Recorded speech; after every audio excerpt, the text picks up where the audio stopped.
Dinghai Fusheng Records. Chapter 33. Attacked Camp. The consort is already old, Chen Xing said. For her to have a safe delivery, it is truly heaven's blessing. Xiang Shu spoke casually. King Akele once had another son. He took part in a battle against the Ruren and died there. That's why I thought I should come over and take a look. After all, Che Lufeng cannot escape his responsibility regarding this matter. Chen Xing. No wonder when mentioning the Akele's, Che Lufeng's expression was so strange. How often does this kind of situation happen outside the Great Wall? Chen Xing turned his head slightly to look at Xiang Shu.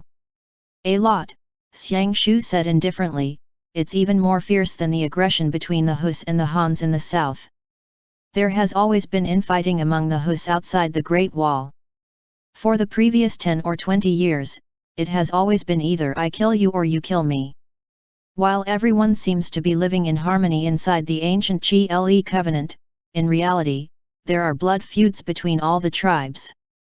Chen Xing thought about it for a while, then said, so, no matter the place and no matter the tribe, there is always a need for education and a need for law and order. It's easier said than done. Xiang Shu was lost in thought. Reconciling the Rurens and Akele's feud took a lot of effort in the first place, and Che Lufeng Na, saying that, Xiang Shu sighed again. After a moment of silence, Chen Xing couldn't help but ask, Che Lufeng would not come and try to look for trouble with the Akele's, ba? It depends on him. Xiang Shu frowned deeply. 3 years ago, the Ruren's greatest warrior who died under Akele's hands was called Zhou Zhen, and he was Che Lufeng's good brother, Chen Xing remarked after recalling one of the conversations he inadvertently overheard back in Gle Chuan regarding a bit of the Ruren's past. Not just that, Xiang Shu replied, Zhou Zhen was Che Lufeng's sweetheart. They were a couple. Chen Xing was surprised. A girl? Surnamed Zhou? Or a Han? A man, Xiang Shu said, with a mixed parentage of Han and Ruren. Brother Zhou Zhen was 2 years older than me, and when the Ruren king was still in the office, those two were inseparable as form and shadow all day long. Chen Xing said, it was only to guard him ba? Chen Xing was laying on one side, facing Xiang Shu. Xiang Shu turned his body and changed his position so he was lying with his ear against the wooden pillow, making himself and Chen Xing faced each other. The way those two looked at each other, it was unmistakable. Xiang Shu casually said, I don't want to talk about it anymore. Chen Xing suddenly had an indescribable feeling and felt a little sympathetic towards Che Lufeng. 3 years ago, during the big fight, the Akele's lost its eldest prince, but at the same time, Che Lufeng had also lost his lover. He just didn't think 3 years after Zhou Zhen's death, Che Lufeng finally transferred his affections onto Xiang Shu, his anda. It would seem that Xiang Shu was well aware of the fact that Che Lufeng liked men, yet he had never laid bare that fact. I think Che Lufeng. Xiang Shu's tone became harsher. I said, I don't want to talk about it anymore. You treat him very well, Chen Xing said a little sourly. Do you want to be beaten again? Xiang Shu said in the dark. Chen Xing had no alternative but to stop talking. Can you stop being so mean? Chen Xing summoned up his courage, then said, Xiang Shu, I know this is not what you're really like. Xiang Shu. When he had first learned about Xiang Shu's deeds from Zhu Su, Chen Xing subconsciously regarded him as a man who was fierce, violent, and addicted to killing. However, as he grew to know him, he gradually discovered that Xiang Shu was not an aggressive man at all. When he was being ambushed in the middle of the night on the streets of Chang'an City, he would instead choose to withdraw and retreat, so as to prevent the patrolling city soldiers from encountering strong enemies and wasting their lives. Every time he had to fight hand-to-hand with anyone, he almost entirely relied on his own strong martial power. He would hit that person's pressure point to knock them down, forcefully teaching them a lesson. Also, up to this point, the only time he saw him kill anyone, it was only Princess King He. Even then, When Chen Xing tried to think about the situation at that time, indeed, there was really no other choice. Xiang Shu's expression suddenly became strange. After returning to Qi Le Chuan, Xiang Shu had seriously tried to maintain the ancient covenant and ensure that each tribe peacefully coexisted together. For him, this responsibility was very important. No matter the dispute between the Akales and the Rurans, Xiang Shu never discriminated against one party, and now, he gave assistance to the Akales. That's why I always think that your viciousness is just a facade. Chen Xing told the truth of the matter with a remark. It's just because you need to set up your prestige as the great Chanyu, to make all tribes in the ancient covenant respect and fear you. Hence, using brute force all the time to suppress them became a habit for you, am I right? Xiang Shu suddenly got up. Chen Xing backed away at once, fearing Xiang Shu would hit him again. But Xiang Shu just put on his robe without uttering a single word, tied up his belt, and went outside the tent. Xiang Shu. Chen Xing also got up, gloomily said, "We really can't have a proper chat, can we?" He realized he must have been right. Xiang Shu was, in fact, a person with a gentle and tender heart. He didn't resemble a human at all. "Quickly come out." Xiang Shu opened the tent entrance's curtain, knitted his brow, then said, "Put on your clothes." Chen Xing. Late at night, when the entire Akale camp was still fast asleep, a weak tremor could be felt from a distance.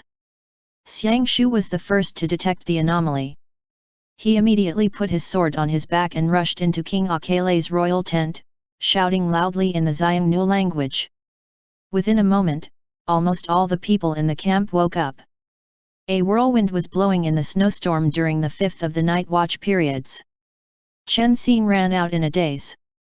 Xiang Shu had already led the Akale warriors to wade through the snow and surrounded the camp, guarding it. "There's nothing," Chen Xing said. "Go to the rear. Stay with the consort." Xiang Shu readied the bow and nocked the arrow. All the men were extremely nervous because they all could perceive an odd scent in the wind. The cold wind smelled pungent, yet Chen Xing could still faintly smell another odd scent. This, the foul smell of corpses. The Akales shouted loudly in the Xiongnu language. Xiang Shu angrily said something to King Akale, and King Akale utterly panicked right away. They walked through the snow and went into battle formation. Immediately after, Xiang Shu turned his head sideways, drew his longbow, and let loose the first arrow towards the snowstorm. An anguished scream sounded, and following that, an Akale warrior let out a miserable shriek. He was thrown to the ground by a living corpse who rushed out of the darkness. "Why are they here too?" Chen Xing shouted loudly. Xiang Shu called out, "Withdraw to the river bank." "Chen Xing, you go first." "Chen Xing, I won't." "Why should I?" Within a short interval, Xiang Shu swept over the surrounding, coldly said, "The Akales have long known that there are drought fiends in the north." "What?" Chen Xing blankly looked over and discovered that the situation was indeed a little fishy. When the Akales saw the drought fiends, not only was there not the slightest hint of panic, they could even retreat while still shooting arrows, as if they had fought against the drought fiends before. Since it was not easy to light up torches in the snowstorm, it was dark all around. The camp fell into the enemy's hands, screams and cries of pain could be heard from behind, and they didn't know how many living corpses surrounded them, lurking in the dark night. Chen Xing immediately lit up the heart lamp, illuminating the small area in front of him in an instant. There were thousands of living corpses. And he still didn't know how many more were behind him, ready to rush through the snow.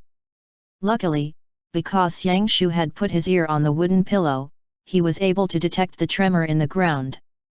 Else, if he had realized it a step later, the Akale camp wouldn't be able to escape from the fate of being attacked by these living corpses.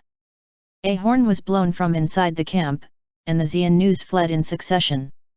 King Akale set fire to the tents, the flames burst into the sky, hindering the living corpses' movements. Chen Xing moved his hands apart, and in a split second, a ray of light shone brightly. The surrounding attacking living corpses first retreated back, let out a wild cry, and began hunting down the scattered Akales again. Xiang Shu let loose his arrows in succession, and Chen Xing cast his spell.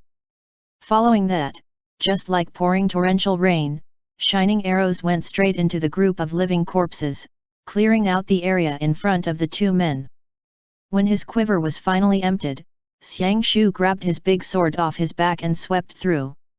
Chen Xing grabbed a horse's reins, yelling, "Get on the horse!" Xiang Shu got on the horse, and Chen Xing said, "Still want to tell me to hide? You can kill the enemy if I hide ma." "Shut up!"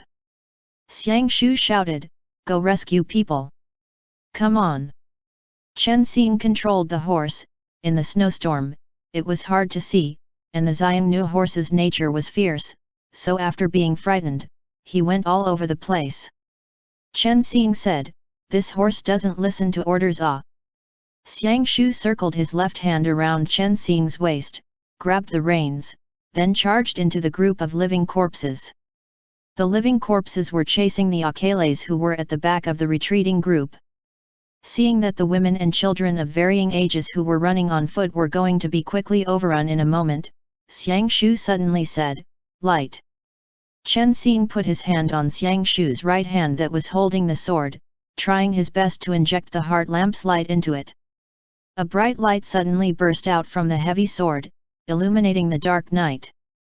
The light was even more dazzling than ever before, and as Xiang Shu waved his sword, a shock wave burst out, immediately overturning the group of living corpses in front of him.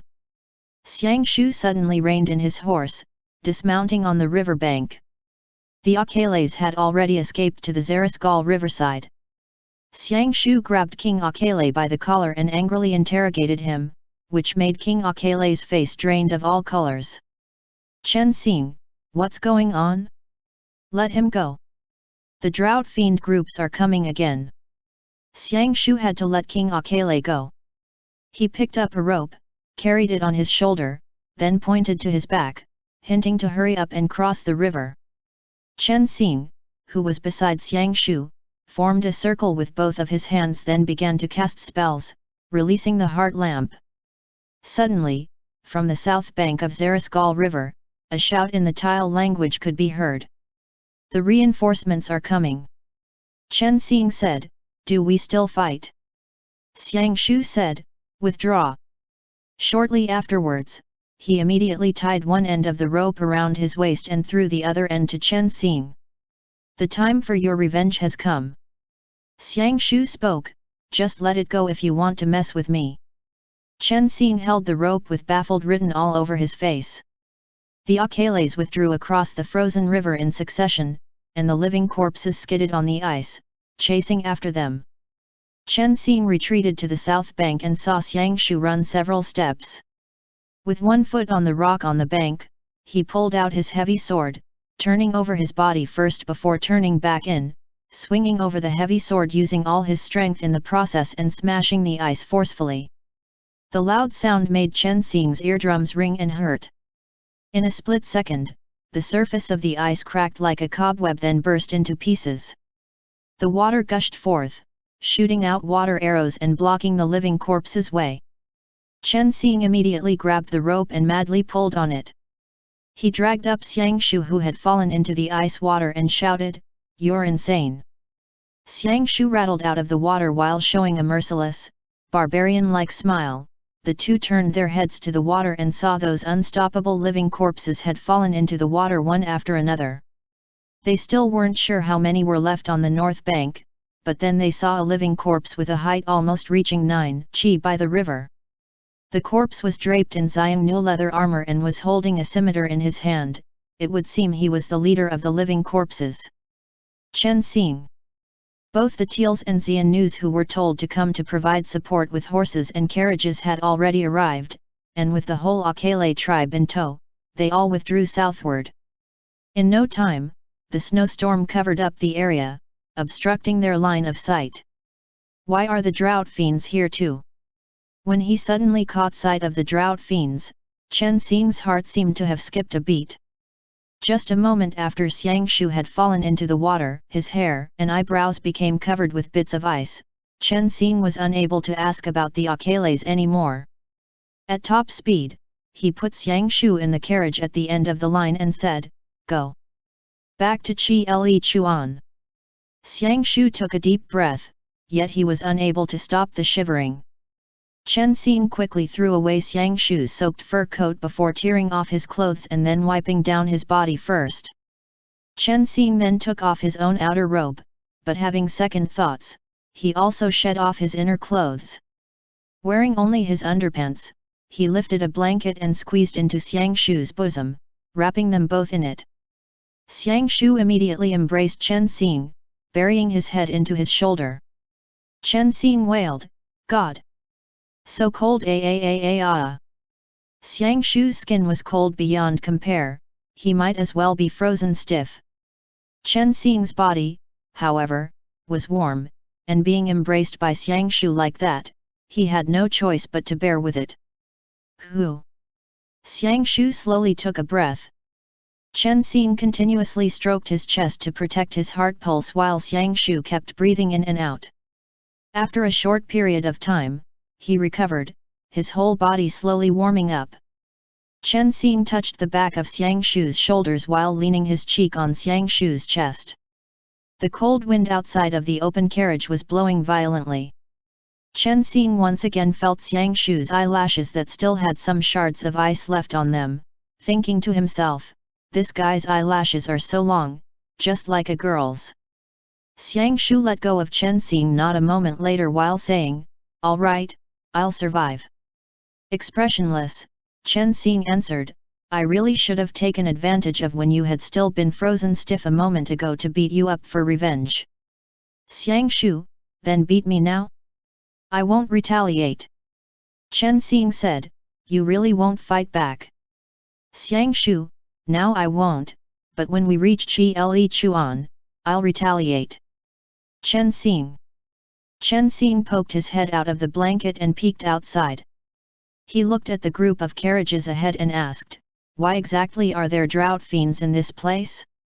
Who's going to give me an explanation?" Xiang Shu held Chen Xing's head and pressed it back into the blanket, motioning for him to sleep. "You'll know once we reach Qi Le Chuan."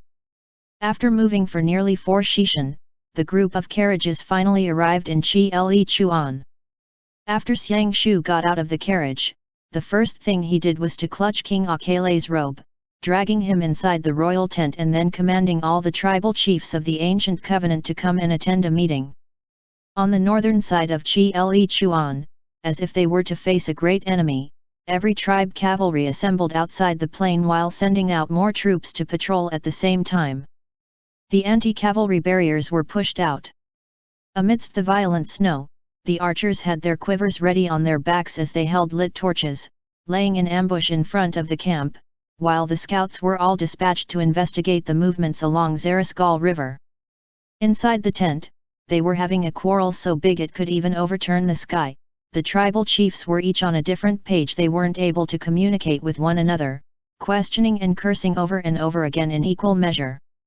King Akele's face had turned into a dying ember, while Xiang Shu just changed into his royal garment and silently sat and listened from his great Chanyu seat. Listening to them, Chen Xing could more or less understand what was going on, yet the more he listened, the more alarmed he became. The truth was, King Akele had been attacked by living corpses as early as half a month ago in the eastern part of the Barkal region, which resulted in them withdrawing towards Qi Le Chuan's direction in a panic. Yet, each time anyone asked a single question, King Akele only answered with a single sentence. It was clear he was still unwilling to elaborate further. "Why don't you be thorough with it?" the Lufan chief angrily demanded. The chief of Tile added, "When the great Chanyu heard your tribe was surrounded, he led his men to assist you without demur. And this is how you repay Qi Le Chuan." "I didn't think they would come here," King Akele said. "How could I ever imagine that this group of mountain ghosts would pursue us relentlessly, not at all willing to let go."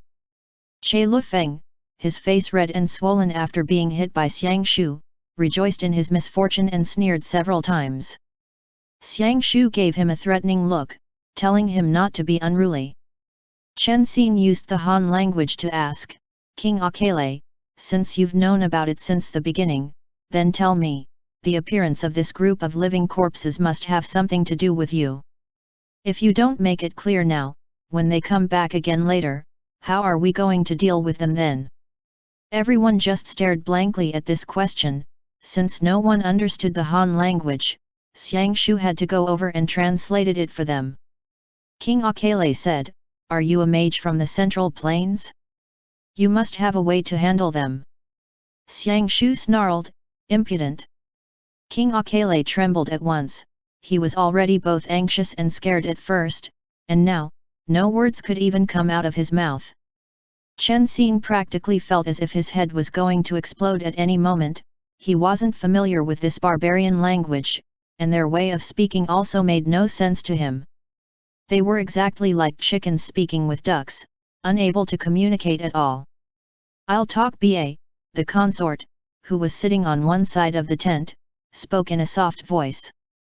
You see, the one who leads those mountain ghosts, he's my son. Chen Xing. 3 years ago, that Ruren Che Lufeng killed my son. With tears in her eyes, the consort looked towards Che Lufeng who was sitting on the side. She then slowly continued, he dug out his heart. Xiang Shu leaned to the side, translating the words to Chen Xing in a whisper. Chen Xing's mind grew more suspicious, only to hear Che Lufeng sneering and interjecting, Your son murdered many of my warriors, murdered my Zhou Zhen. Even dying wasn't able to wipe clean his crimes. I want to rip your hearts out as well. Shut up! Xiang Shu angrily roared all of a sudden. Che Lufeng! Do you still want to be beaten up? Che Lufeng had to stop speaking, albeit still resentful. The consort somewhat calmed down and then once again said to everyone, During the time when my son's coffin was kept in a temporary shelter before burial, a doctor came to the side of Barkle Lake. He, just like your Han friend, possessed a superb, godlike medical expertise. Xiang Shu stopped translating all of a sudden. Since Chen Xing had only heard half of it, he pulled the corner of Xiang Shu's robe, motioning for him to continue. Kajera, Xiang Shu spoke out a name. The consort was startled before nodding her head soon after. For a good while, Chen Xing was still at a loss, although, he soon tensed up and suddenly recalled, that man, was he not a doctor who had previously taken care of Xiang Shu's father, the former great Chan Yu? Xiang Shu asked in Han, What did he do to your son? The consort said, He told us that he happened to have a heart in his hand, and he was going to give it to us as a present. From inside a wooden box, he took out a black heart and put it inside Yuduo's chest cavity, and he also gave him another dose of medicine. 3 days later, Yuduo came back to life. Since Xiang Shu and the consort used the Han language in the latter half of their conversation, Chen Xing could understand what they were talking about. But, after he came back to life, he didn't eat nor drink, and he also didn't sleep, the consort lamented. He couldn't recognize me, his father, nor his tribesmen. And finally, one day, he left us and went to the north, never coming back until this autumn. But when he did come back, he actually brought along mountain ghosts under his commands. The consort buried her head on her hands as she wept, choking with emotion as she continued to say, I had a dream about him. He pointed at his own heart and asked me why I didn't help him take his revenge. Why? Hearing this, Xiang Shu just got up and left the royal tent. From now on, all tribes will take turns to prepare to meet the Drought Fiend army head-on. In the meantime, any tribe that complains about personal grievances will all be expelled without exception from the ancient Gle covenant. Che Lufeng looked at Xiang Shu with a complicated expression, yet Xiang Shu had already signaled Chen Xing to get up and leave. It was snowing a little at the moment. That afternoon, the Tile tribe had constructed wooden defensive lines in the northern part of Gle Chuan. Chen Xing came to the front of that defensive perimeter. Xiang Shu was covered in iron armor from head to toe as he instructed each tribe's group leaders to make sure they were well prepared. Don't let them scratch nor bite you, Xiang Shu repeatedly warned. When you see a living corpse, behead it. Don't prolong the fight. Chen Xing, sorting out the consort's narration and his understanding of Kajera, was now almost certain that this doctor must have been a member of the mysterious group who used resentment to create drought fiends. It wasn't out of possibility that he was the reason why all of this happened, that he was the black hand behind the scenes, or even the mastermind hiding in the dark.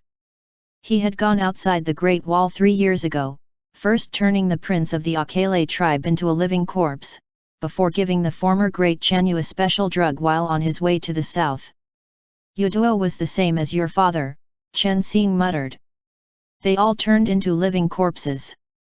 As long as we can locate Kajera, maybe we could shed light on the origin of this drought-friend chaos. Xiang Shu said, as early as 3 years ago, that guy had already gone to the south, and now, he's hiding in the central plains. It's even possible he has reached the Yangtze River's southern bank by now. But this matter, even if Guowang has to chase him to the ends of the earth, Guowang will find him. Chen Xing took a deep breath. The living corpses are most likely crossing the river by now. Xiang Shu nodded. The scouts have already returned. They're now wading through the snow. Chen Xing frowned as he raised his head to look at the sky. It would be better if the snow were heavier. The living corpses had a hard time moving, so if only the snowstorm happened a few days earlier, maybe they would have been buried in the snow before even arriving in Chi-Le Chuan. Why are they so persistent in going southward? What's their purpose? Even after pondering over it hundreds of times, Chen Xing still couldn't find the answer. Where are they coming from? And where are they going? Countless questions whirled inside Chen Xing's mind. Xiang Shu, Chen Xing knitted his brows, pondering over the matter. I don't know why, but I have a feeling that there's a relation between the origin of this group of drought fiends and Mount Urchalun, that area where the dragon had fallen spoken in the Xiangnu legend. We have to leave as soon as possible and set off to the north. From the foot of the Yin Mountains, a signal horn resounded. Xiang Shu said, repel them first, we'll talk later. Get ready. Prepare to fight. The snow had stopped. On the snowy plain that stretched out as far as the eye could see, untold numbers of living corpses wearing worn-out and rusted armors waded through the snow and rushed towards Chi-Le Chuan. End chapter. Dinghai Fusheng Records. Chapter 34. Outbreak. Thus, a big war began. Chen Xing mounted his horse, and behind him, warriors of all tribes poured out in full strength. In a blink of an eye, untold numbers of cavalrymen departed the camp with hands holding long sabers as they advanced into the group of living corpses, hacking and chopping them with their weapons. Cut off the head! Shouted Xiang Shu. Chen Xing urged his horse and rushed over. He had originally wanted to assist Xiang Shu a little bit with the heart lamp, but he discovered he was not needed at all. This was his first time seeing Chi-Le Chuan's cavalry in combat. Every tribe was well trained, one would advance while the other retreat. Because of Xiang Shu's reminder regarding their hands and legs, they all wore wrist guards and leg guards, and even the war horses were wearing sets of iron armor. Glares reflected off the sabers were glinting and flashing everywhere. As soon as an enemy was encountered, a saber would sever its head, and not a long while had passed until the group of living corpses was scattered completely. Chen Xing found that inside this world covered in ice and snow, the movement speed of these living corpses had indeed slowed down a lot to the point where they might as well been frozen by the ice. They had indeed fallen short than the nimble movement of the ones inside Chang'an city. And Chi-Le Chuan's Hu cavalry, if compared to Guanzong's Qin armored cavalry, was even fiercer and tougher. In less than a quarter of an hour, the battlefield was already covered with dead corpses lying on the ground with heads separated from the rest of their bodies. At first, Xiang Shu led the teals back and forth to kill some corpses, but seeing that the battlefield situation wasn't critical, he slightly withdrew and went to direct the army from the outside. They're running away. yelled someone. But even when the group of living corpses had scattered and escaped to the north, their leader still had yet to appear. Chen Xing hurriedly went to the front and doubtfully examined the dead people throughout the battlefield in full detail. Xiang Shu gave an order to retreat and stopped chasing after them since the outcome of the battle had turned apparent. Using their crushing numbers and strengths, Qi Le Chuan's Hu cavalry had obtained an all-around victory.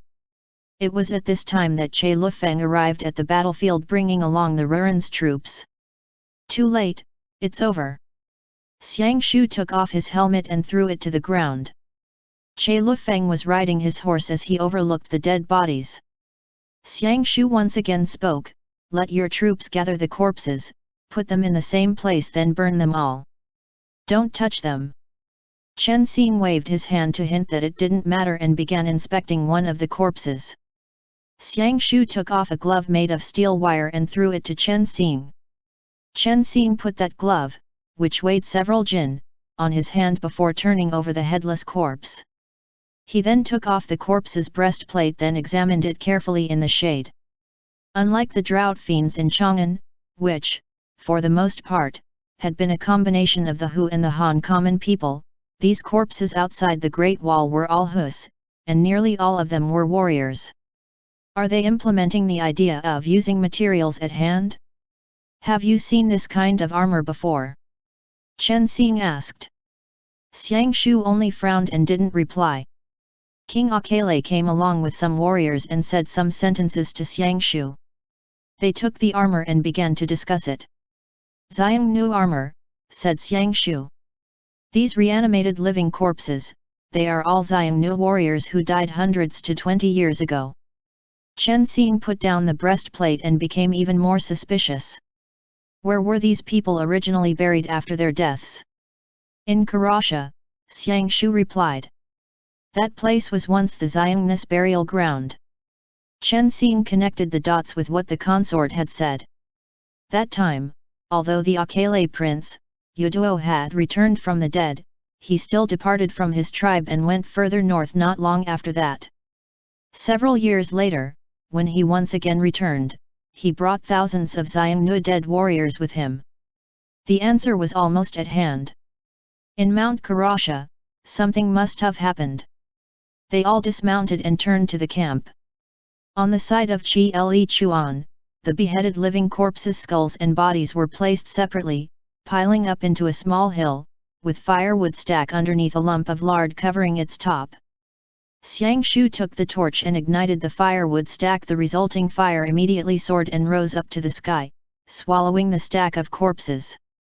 Of the various Hus living inside Qi Le Chuan, the largest group was the Xiannus, the second was the Teals, followed by the Rurens and the Shiwais. The Xiannus from all over the plain came and knelt down outside the corpse's burning ground and sang a sorrowful ballad. "Yuduo never appeared," Xiang Shu said. "It must still be around." Chen Xing, in the end, what were they all doing here? A Xiangnu warrior came and said a bunch of words to Xiang Shu. Chen Xing frowned because he didn't understand, but then Xiang Shu explained. The Xiannus believed that the reason why the corpses were turning into mountain ghosts, cheating death and returning to life, was because they still have some unfulfilled wishes from their lives. Chen Xing pondered the idea for a while, then shook his head and replied, "I doubt that's the case. It's just a legend." Xiang Shu obviously also didn't believe it, but he didn't say much and only showed a slightly unnatural look. Chen Xing suddenly had a dreadful thought that the living corpses might have come for himself. They suppressed the drought fiend chaos in Chang'an, yet the mastermind didn't show up at all. The corpses seemed to make light of traveling 1,000 li. Is it so they can eliminate him, to stop him from thwarting their plan? Thinking about this, Chen Xing vaguely felt like there were two eyes watching him from the dark. "I have to go," Chen Xing said, "I'm afraid they're coming for me." Xiang Shu naturally knew what Chen Xing was thinking and rejected it flatly. "It's impossible. Kajara went to the prairie 3 years ago, how do you explain what happened then?" Che Lufeng, who was listening on the side, suddenly asked, "Do you know where the mountain ghosts come from?" Xiang Shu said to Che Lufeng, tomorrow, I will leave for the north. Anda, I'm leaving Qi Le Chuan in your care. Chen Xing felt as if he was relieved from a burden. Xiang Shu once again said to Chen Xing, the luggage had already been prepared on the day of the autumn clothes festival. We can leave at any time. Che Lufeng, since his last dispute with Xiang Shu, had never said a thing to Chen Xing now. He used Ruran language to ask Xiang Shu, where do you want to go? Karasha, Xiang Shu answered, where the ancient dragon fell down. You can't go. Che Lufeng said, I heard from the Akales that the mountain ghosts will be back again. Xiang Shu, I need to find out what's going on. Chen Xing followed me to Qi Le Chuan precisely because of this matter. You don't know, but drought fiend's upheaval also happened in Chang'an. Because we didn't know the cause, it led to a massacre. I said. Che Lufeng realized something and shot a glance at Chen Xing. It was you who brought them here. It has nothing to do with him. Without waiting for Chen Xing to reply, Xiang Shu quickly said with a rather depressed tone, Che Lufeng. Forget it. He reached out his hand for Che Lufeng, yet was blocked by him. It was clear that the other party begrudged Xiang Shu for beating him up. In front of the royal tent, Chen Xing felt that the situation was a little abnormal. He hurriedly said, I'll go pack up my things. What's the matter with you? Xiang Shu knitted his brows. I want to ask you that. Che Lufeng spoke, you're Qi Le Chuan's great Chanyu. The enemy still hasn't been eliminated, that monster Yuduo is still hiding somewhere, and you're leaving now? Going north with this Han. This place has you. Xiang Shu's tone was also hardening as he seriously said, I'm handing Qi Le Chuan over to you. You're the only one I can trust. Chen Xing went into the tent. When he heard this, he felt inexplicably touched by Xiang Shu, yet he also felt a little sad.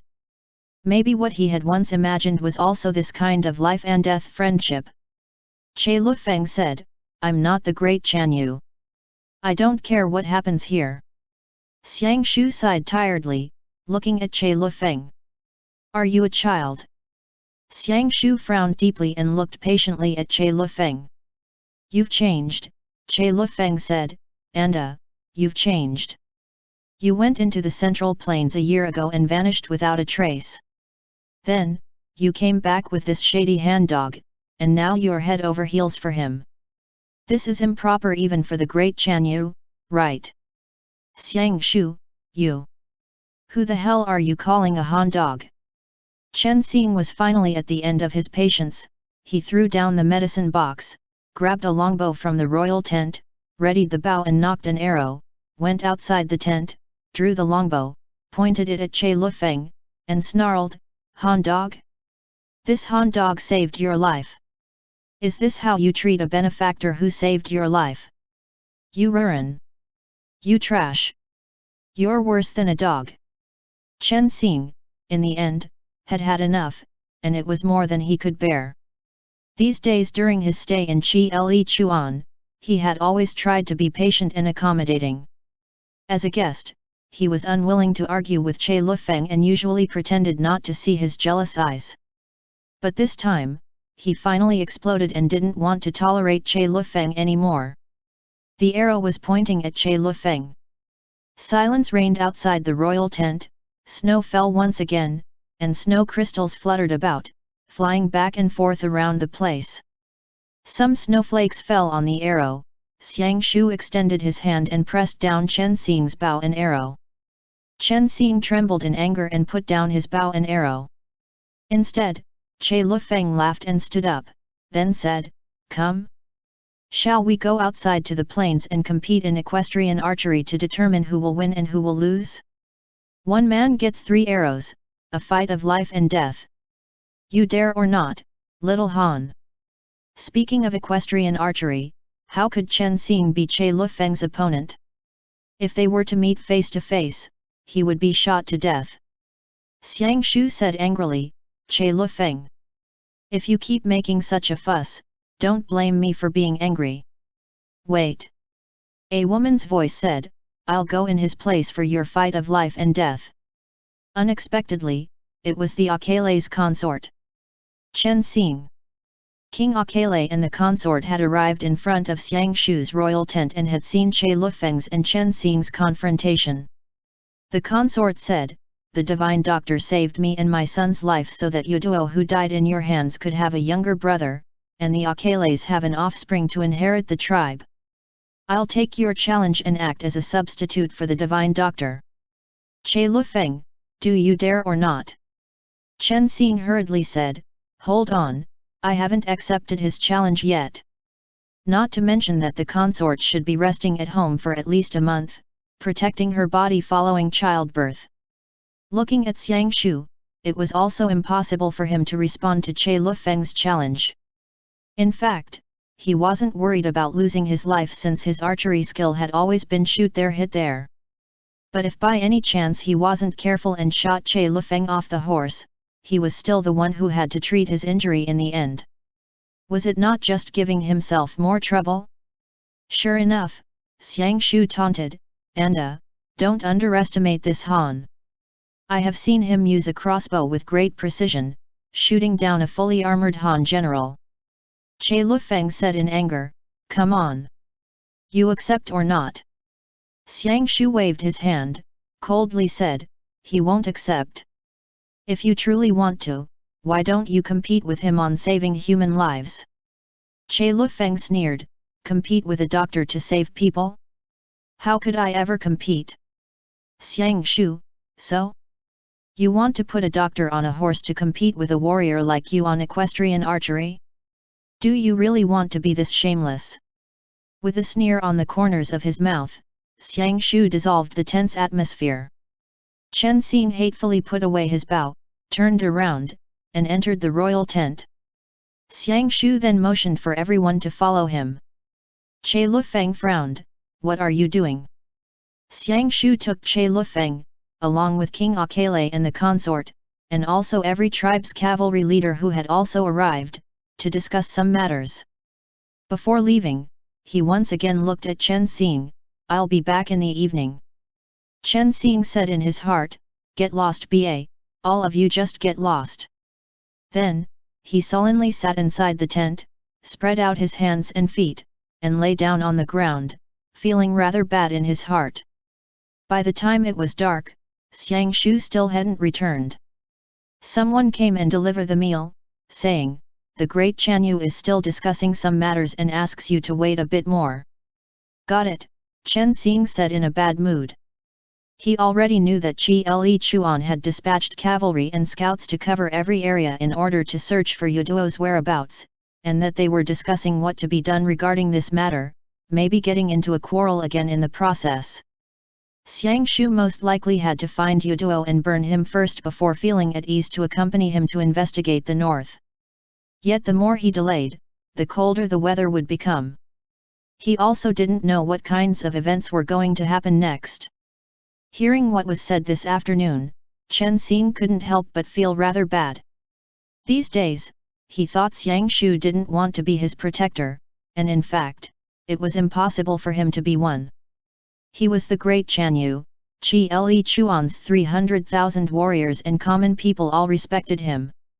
If he put down this responsibility, how could he ever feel relief? Chen Xing thought about it over and over again, and in the end, it would be best for him to go first. In any case, he still had Iupiter's protection.